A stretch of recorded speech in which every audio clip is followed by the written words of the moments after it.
time is now 6:37, and the date is August 20th. The meeting of the Development Review Board for the City of Winooski has been called to order. The Development Review Board is a quasi-judicial volunteer resident board that upholds standards and procedures as defined in the Winooski zoning ordinance. We review and make decisions on subdivision, site plans, conditional uses, variances, and appeals of the zoning administrator's determinations. The DRB has authority through Vermont state statute and ensures due process, protects the rights of applicants and rights of the public to participate in proposals for land development within the city. Appeals of decisions made by the DRB are heard by the Vermont Superior Court, Environmental Division, and the Vermont Supreme Court. I'm Jordan Matt. I'm filling in for our regular board chair, who is David Weisberger. Aaron Guyette is our vice chair.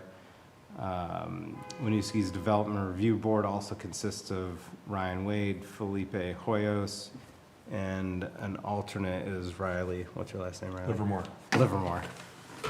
I don't know if we have any changes to the agenda. None for me. No? All righty. Public comment. Vermont's open meeting law grants an opportunity for public comment at every public meeting. If anyone would like to comment about anything that is not on our current agenda, this is your opportunity.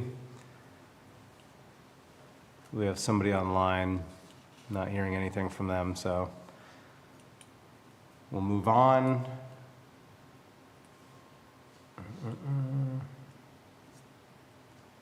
Pretty much it. What do we have to? I can start talking. You're good? That's fine. So the only main item on the agenda was the recent changes to the ULUDR. So we posted the slide deck yesterday. So it's a little delayed, however, it is up online. Online also includes the memo that I provided the Planning Commission late last month on just a planning and zoning update. It had been a while since I provided one to them, so that's also included in your materials just for you to review. So with recent changes to the ULUDR, the list of items, let's see here, screen sharing. Okay, so yeah, the main items that have been adjusted, changed by council include the removal of character of the area as a review criteria for subdivision review, planning and development review, and site plan review. This went into effect in early June. The latter all went into effect earlier this month. So the next set of changes allows for lower intensity residential uses in the C1 district, limitations on blank wall sizes, on street-facing building facades, transparency requirements on street-facing building facades, widened applicability of outdoor lighting and outdoor storage standards, signage standards for the public district, street-facing front doorway requirements, adjustments to administratively approvable priority housing projects, and building energy standard certificate requirements. I'm going to focus on what I've highlighted here because those are the most relevant elements for projects that would be reviewed by you after today. So with the removal of character of the area, let's see here.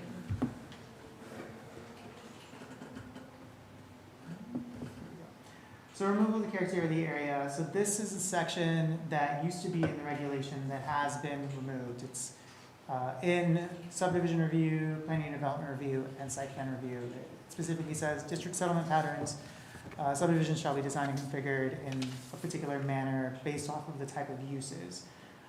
So the language here is pretty vague and open-ended in terms of design standards. It doesn't really speak to how a subdivision or planning and development should be designed in terms of specific quantities. It mainly speaks in terms of feel and using any rationale from this that speaks to really feeling of how a neighborhood should be or how a street should be is legally problematic. Considering the passage of Act 181 that removes any character of the area pretty much from the review criteria for residential projects, specifically with Act 181, it specifically stated that if a project meets density, if a project meets height, if it meets all the dimensional requirements, then the DRB can't require those standards to be lowered for the sake of a project or deny a project based on, because it doesn't feel right in a particular location. So this whole section has been removed, and the Planning Commission has been slowly working on incorporating design standards into the regulations, with one set that have been approved and included in the regulations this month. And there are a number of other design standards that they are considering as part of the Building Typologies project. So we might see more changes to residential, specifically residential building design, later this year or early next year. Just depends on what the Planning Commission wants to take up while they're also drafting the comprehensive plan. So speaking to this, so in addition to the removal of those particular sections in those three types of permit applications, the additional changes include clarification on the process for reviewing small lot and footprint lot proposals. It removed this waiver requirement for dimensional standards for subdivision proposals. Clarify the review process for PUD, stating that planning and developments are subdivisions. This was pretty vague in the regulations. It was a big question mark for me. Is a planning and development a subdivision? Is it not a subdivision? Most of the regulations in Vermont consider planning and developments to be subdivisions, so we're just aligning ourselves with everyone else. But we're still using PUDs as we're not calling it subdivision. No, so planning and developments can be a pathway for a project if they want to have a creative layout, if they want to have footprint lots, if they include lots that don't meet the minimum requirements for lot sizes in a location. They just have some give and take with that. So multiple principal structures, like projects that you've seen before, like a duplex behind a duplex or the armory, those will still be considered planning and development and go through the subdivision review process. Gotcha.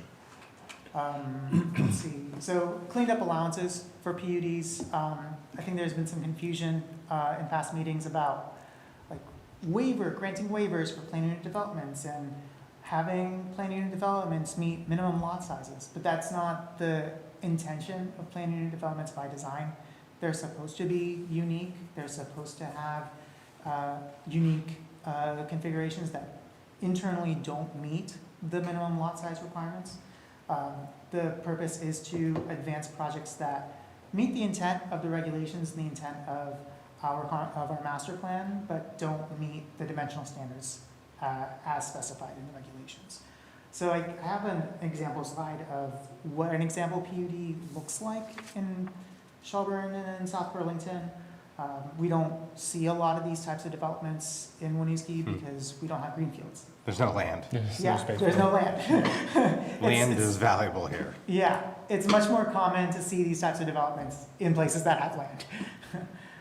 And that's what PUDs were originally designed for. It's for clustered development or unique patterns of development that clusters all the houses into one part of a parcel and saves the back 100 acres. So that's why some cleanup was needed for this section, just to specify if you want a unique configuration, if you magically get 10 acres in Winooski and you want to have a unique development, then you can go through the planning and development process and have a unique design, and you don't need to negotiate whether it doesn't meet the minimum lot size or negotiate whether you need a waiver or not, because that's not the design and intent of the planning and development by statute and by structure. So that's what specifies. That's what's specified here. Yeah. I have a question about the clarified process for Yeah. reviewing. Is that more on an administrative approval side, or is that directly impacting how we would evaluate applications? It's pretty much, it's more for you than it is for me. It's specifying to the applicant that they can do footprint lots. PUDs come to us regardless, right? Yes, yeah. So previously, the regulations were weird and vague about footprint lots. It kind of said that footprint lots weren't subdivisions, but it does involve a subdivision of land. So there would need to be some sort of plat that would have to be recorded, and there was no mechanism for doing that. It was a little odd, to say the least. So I kind of we cleaned up the language, so that way, if somebody wants to do a footprint lot subdivision, they can do it. And sorry, just to be super clear, footprint lot means you're using more than the, So like the middle example would be an example of a footprint lot, in which it only covers the building or the part of the building. So if you own like this lot right here, then you only own the land underneath the building footprint or the portion. oh, sure. Yeah. Gotcha. Okay, so if you're putting 10 units on it, Mm-hmm. Yeah, so if you put 10 units on it and you want to create, it's like 10, like if it's 5 duplexes, 10 units, and you want to create an 11 lot subdivision, you should be allowed to do that, and our regulations need to clarify that you can do that. So that way, someone could buy just the land underneath the building, the portion of the building Okay. where your townhouse is located. Hmm. And then everything else around it is a shared common element that would go into an HOA. Yeah, That's so you're, typically so you're the situation. condoized, basically, at that point. Yeah, you might as well condoize, but some developers prefer the footprint lot configuration over the condominialization. Right. So For- it's just depends on the applicant. Yeah, for saleability. Mhm. Yeah, I got another broader question to you. Is there like a track changes version? Like, as you know, somebody read like we're a couple iterations. Like, is there a way to see what sections? Obviously, you're doing Yeah. this kind of in a presentation mode, but is there like a Mhm. way to go back and be like, oh wow, this section's gone, or like this highlighted section is new, yeah. just So, for our own edification? yeah, so I have all of that in my files. They've also been shared to city council, so I can just send you the links to the council meetings that are relevant to the discussions. Yeah, that'd be super helpful. Yeah, I can do that. So going off of this example, in these examples, the lot sizes are below the minimum lot size, but they meet the settlement patterns. This is something that's encouraged in those communities, diverse housing types, different types of housing types. And it still matches the minimum density, even though it's clustered. So to encourage this, some of the language has been modified, so this can be possible. Revi, that first example, what happens with the rest of that land that's outside the unit? So this is all commonly owned through an HOA. Okay, Yeah. So all these residents are part of an HOA for maintaining these lands okay. and owning as a shareholder. Same goes for this development too. Does Act 250 come into these? It depends. So I know for these two, because they were in Shelburne, both of them have active Act 250 permits on them because they were above 10 units Okay. when they were proposed. It might not for us. Yeah, probably because- not municipal water, and you're probably not getting that Yes. many units on a Yeah. property here. Yeah, exactly. So it just depends on the scale for us at this Right. point. But the 10 unit threshold is pretty much non-existent in Winooski. Yeah, right. Hmm. So character of the area. So elements in the former character of the area that you still have jurisdiction over, sidewalks and bicycle and pedestrian safety. So there's this cross-reference in that text that was removed to the site plan review criteria that talks about site access and circulation for all users. And you still have jurisdiction over that. So you can still require walkways, you can still require pedestrian crossings or any element for bike lanes or pedestrian crossings, any sidewalks, anything like that still. Like any of these roads that have a dead end, we could Mhm. say you need to establish a link for pedestrians and cyclists Yeah. to meet with the road at the closest point. Like, Yeah. like Franklin Street, Mhm. right? Yeah, If you're on a exactly. private road and build that out and say, okay, Yep, you Yep. need to meet highway standards or whatever, municipal road standards and sidewalk and, yep, yeah. but So- not the actual facade of the building or the, Mhm. Yeah, exactly. So with going back to that text, so looking at this text, there's a lot of text in here that speaks to how a residential area should feel and what it should look like, and it speaks to it very vaguely, but it also says like sidewalks and other pedestrian facilities shall be provided where physically feasible. And new roads in these districts shall be designed to maximize pedestrian, bicycle safety and circulation. kept that piece. Hmm? Basically kept that piece. Basically, that piece is still there in another section, so Yeah, there's nothing lost. fair. Same goes for, I think for utility impacts, yeah, so that's all still in the zoning, even though this section's been removed. Right.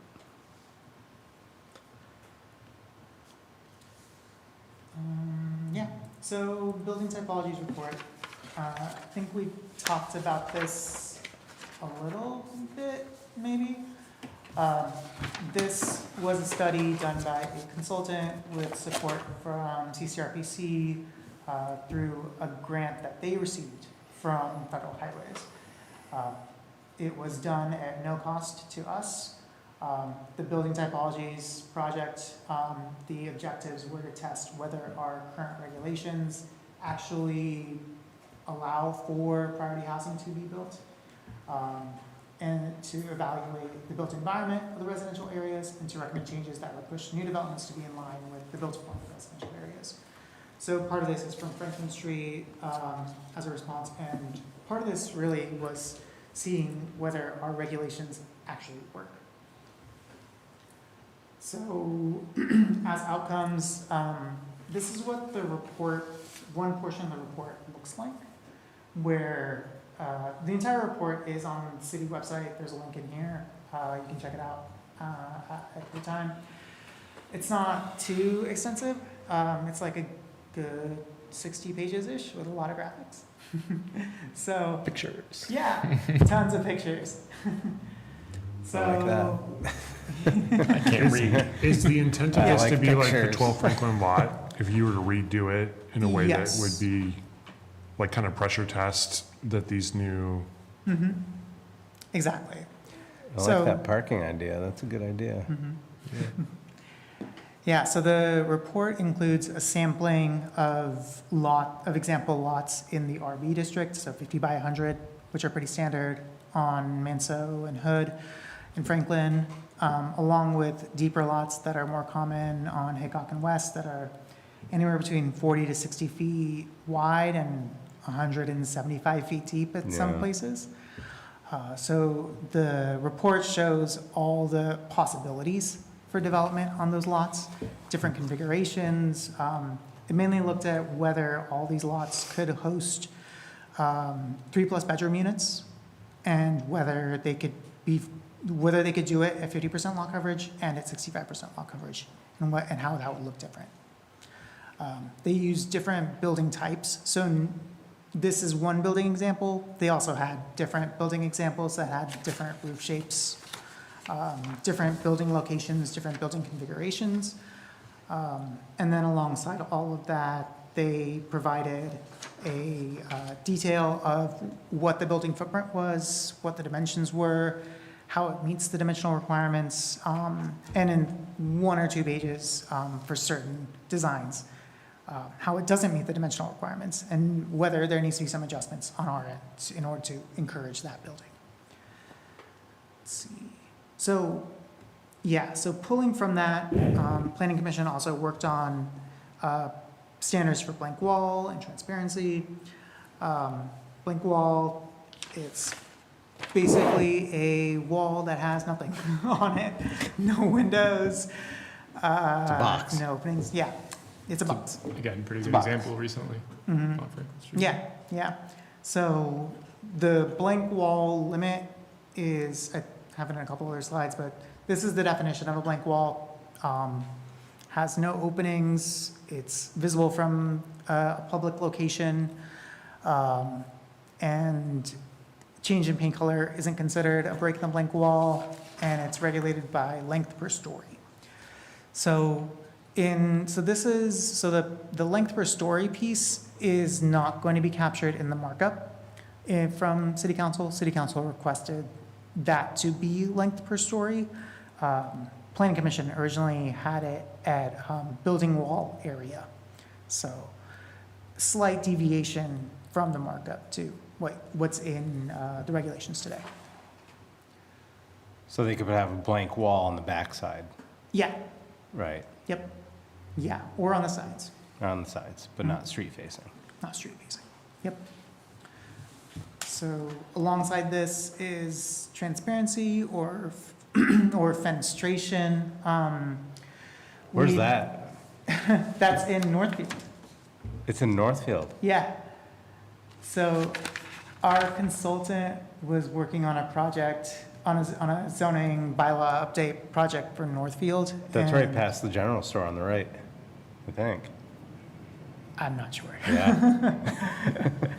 Yeah, so our consultants helped us out with setting regulations and standards for fenestration. There was a lot of discussion on where to set the minimum for transparency on street-facing facades, whether to go with 15 or 20 or 25, and then our consultant said, when you look at buildings, existing buildings, and you think that they look good, they actually don't have as much transparency as you think that they actually do.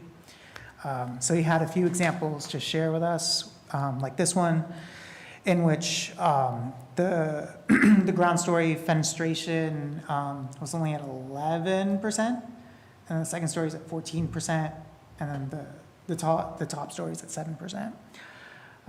So Planning Commission took that and said, okay, we can set it at 15 for the residential districts, and we'll be fine. So I say transparency and fenestration because both terms are used in our zoning. So in the zoning that's relevant to you, it'll be referred to as transparency. In form-based code, it's still referred to as fenestration. That change will eventually happen when we update form-based code. But for now, we understand it as synonymous. Yeah, it's that house. It's kind of funny because you remove all the decorative molding and just like leave the windows in place, and it suddenly looks very blank, you know? Yeah, yeah, The decorative elements are doing a lot of work here. yeah.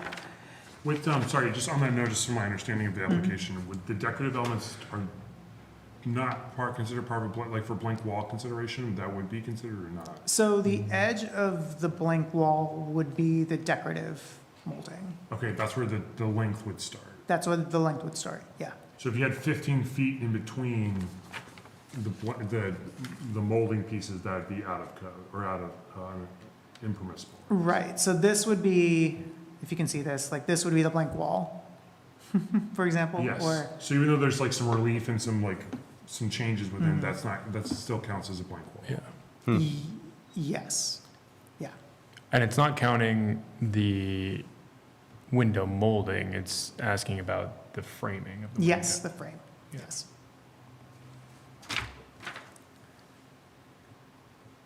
Yep, so transparency. Yeah, so those are the requirements that are currently in the zoning today. Minimum blank wall length, maximum blank wall length of 15 feet in the residential districts, and it goes up to 20 in the C1 district. That 20 feet in the C1 district matches what's in the form-based code right now. Maximum transparency is at 15% in the residential districts, and then in the C1 district, 33% on the ground story and 20 on the floors above the ground story, which is currently in the form-based code.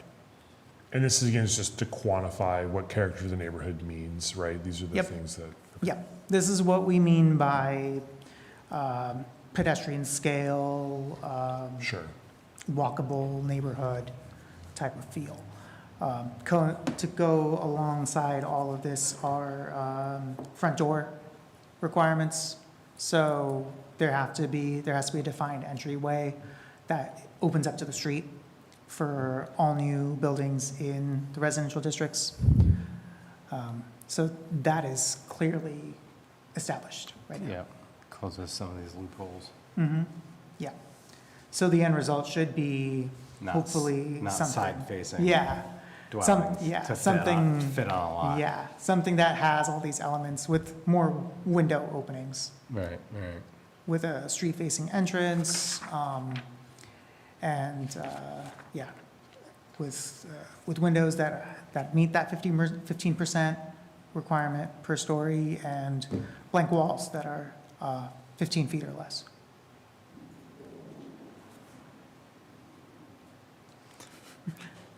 I had a question, but, What's up?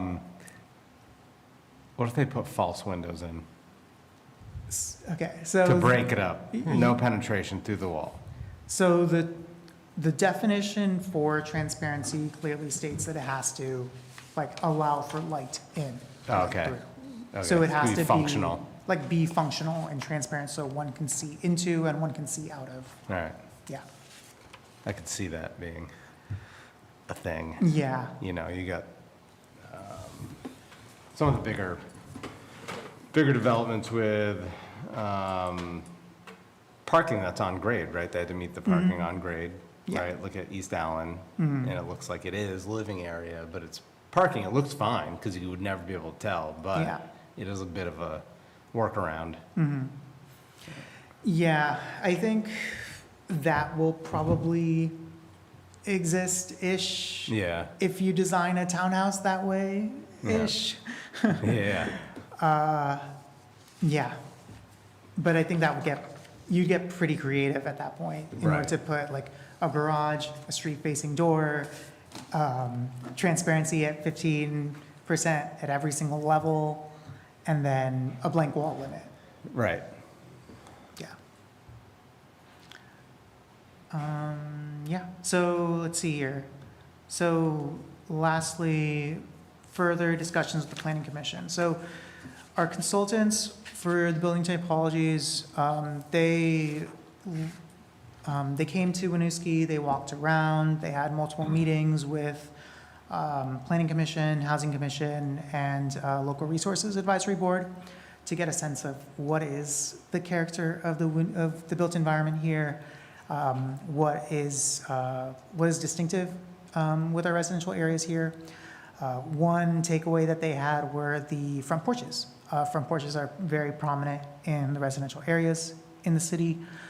So they suggested incentivizing the development of front porches for all new houses, pretty much. So to do that, they recommended removing front porches from lot coverage calculations. Yeah, cool. Yep. Curb appeal. Yeah. All the drawings in the building typologies report when it talks about lot coverage, it doesn't include the front porch in their lot coverage calculation. It's nested in to say that if you do this with our recommendation, this is possible. It still counts, setbacks are still preserved for but Yes. the lot coverage itself Mhm. is. Yeah, yeah. So then the edge of the front porch theoretically would be at like 5 feet from the street. And then the front porch would be, we're still working on this, so like 7 feet deep, 6 or 7 feet deep, and then you'd have the building. But you would measure for if somebody needed a waiver for that, setback would still be 5 or 10 feet or whatever, but it would include the porch. So we haven't, we haven't talked about like built-a-zone or anything like that. Yeah, So the setback right now is still just at a minimum. So if you want to put the building back further than 5 feet, you can still. yeah. I think that would be another conversation with the planning commission if they do want to take up like a built-a-zone and require the building to be placed from like 5 to 13 feet from the front lot line, and then they'll probably have that conversation. Yeah. Yeah. See. But these are in the yes. work, this is in the works.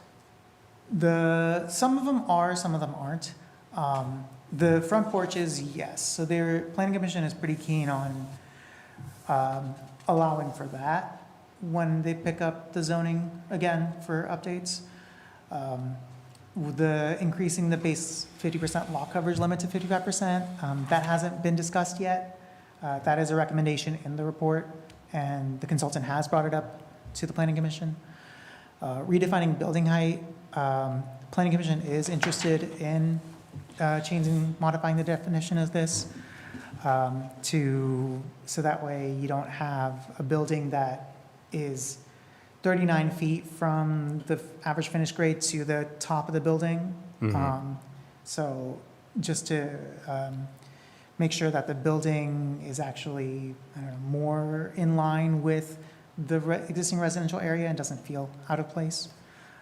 Considering that most of the buildings in our residential areas are 1.5 to 2 stories, 1 to 2 stories, not 3 stories.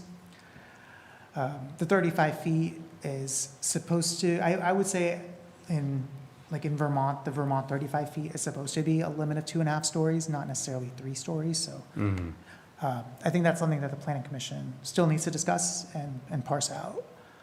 Do you have to have discussed a case where, I actually not sure if it would be possible given the regulations, but like if you have a building spanning the length of a lot and it ends up facing both streets or 2 streets, right? Do you evaluate the building height on both sides if there's a grade change along the length of the lot? It'd be like pretty unique situation, but. Yeah, right now it's based on the average Yeah. finished grade. I think the average would still be the baseline. I mean, Because the way yeah, this is worded is there would be from the lowest. finished grade. Yeah, never mind, I read it wrong. yeah. I think I get what you're getting at. So it doesn't seem like if you have a steep slope that you like, On one side, it's like fine, and then on the Yeah. other side, it's super tall. you like magically get another floor out of it. Yeah, yeah. Or if it's like super tall on one streetscape and 1 story on the back Yeah. streetscape.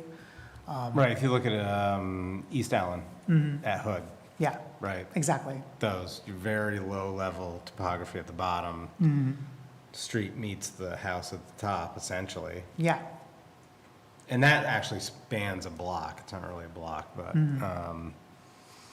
yeah. yeah.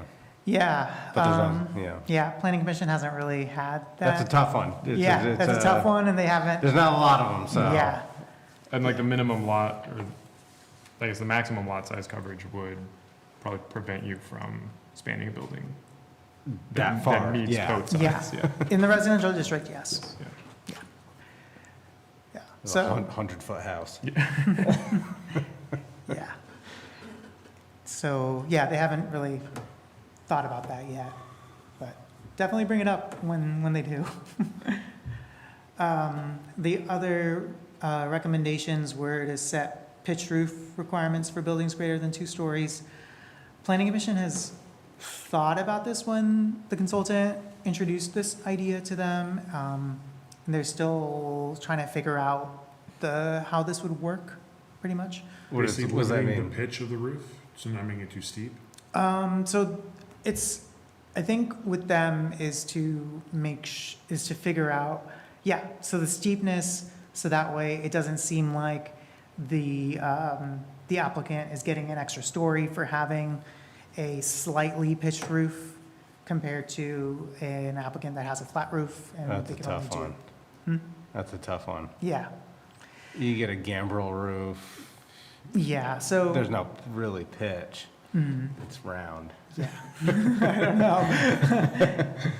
Again, something that they're still working on. I think with the pitched roofs, we would set, the recommendation in the report has this for building height, and then wherein the building height is a measure from the average fronting sidewalk to the eaves or top of the parapet, and then with the roofs, it would be anywhere between like I think it was like a 5/12 to like a 12/12. So no less than 412, which. Yeah, yeah. So not too steep, but not too flat, Right. something like that. And then lastly, The last one, increasing the number of dwelling units per building in parts of the residential districts.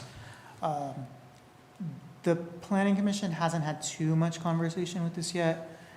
The consultant has brought this up. I've brought it up to the planning commission because Public Works is concerned with this. With all, like the projects that you've seen that propose like a duplex behind a duplex, water and wastewater have to go through the existing connection and out to the street. Public Works does not like that. They see that as a headache. They would just prefer to have one clean connection to the house or to the building and keep it simple. So I'm still working with Public Works on how they want to frame that recommendation and their concerns with that. So we might bring that up to the Planning Commission sometime. I don't know how much momentum that's going to have with the Planning Commission. The consultant suggested it from a design perspective. Just having houses behind houses raises questions for them about ownership and privacy, because your front yard could be someone else's backyard. And so they kind of felt that that seems very unneighborly, and it's a lot cleaner and a lot more orderly to them to have one building and then you have a backyard. Mm-hmm. So that's all that I have for information. Do you have any other questions about this? I just have a question on application, right? So the one Yeah. that comes to mind, the Armory project, Mhm. that was, character of the neighborhood has been evoked a couple times in that. Mhm. And they're submitting, they're gonna do final here, whatever, in the coming months. With the ULUDR changes and that being removed, is that now no longer on the table? Or since it was submitted during the application, can that still kind of come back in our conversations? So since it was submitted, so the regulations of when they submitted their preliminary is the regulations that they are subject to. Okay, So the changes do not affect their application. right, so all these changes are not, they're kind of the old rules still apply? Yes. Yeah. Could So- they bail and resubmit? Yeah. So, I mean, yeah. given how much, I don't know how much money they've got into it, but. Yeah, so with it's on- subdivisions, so Vermont is what's called an early vesting state. So the rules that are in effect when an applicant submits their preliminary subdivision application are the rules that they are subject to for the entire application process. Right, yeah, holds. Yep, yeah. So that goes for the Armory when they come back, and I think that's the only project that's Now, in that in-between state. The Gabe's Way, since that was a preliminary, that doesn't count, or does that count? That doesn't count because that was a sketch that Gotcha. they submitted. Yeah, we didn't make a decision. Yeah, yeah. Sketch is not considered an application because Okay. you didn't make a decision on that. So when they submit their preliminary application, all of these rules will take effect. All right. Gotcha, okay. Any other questions? Thanks for putting this together. Yeah, yeah, of course. You gonna make a motion to close this? Yeah, did you have any questions about the reports? I think you can probably read that over in your free time. The typology one? Well, the typology report, and then I also put together a planning and zoning update that I provided to the Planning Commission last month. So that just goes over all the permits that Planning and Zoning issued in 2026, in fiscal year 2026, and all the things that Planning Commission had been working on at the time. I try to do these reports like once every, 3 to 6 months. I fell out of rhythm, so there will probably be another report similar to that in a few months, like November, December. Turn it over to you. Make a motion to, entertain a motion to close the hearing? I'll make that motion. Second. All right. So it is. All right. All in favor? Aye. There we go. Public hearing is closed.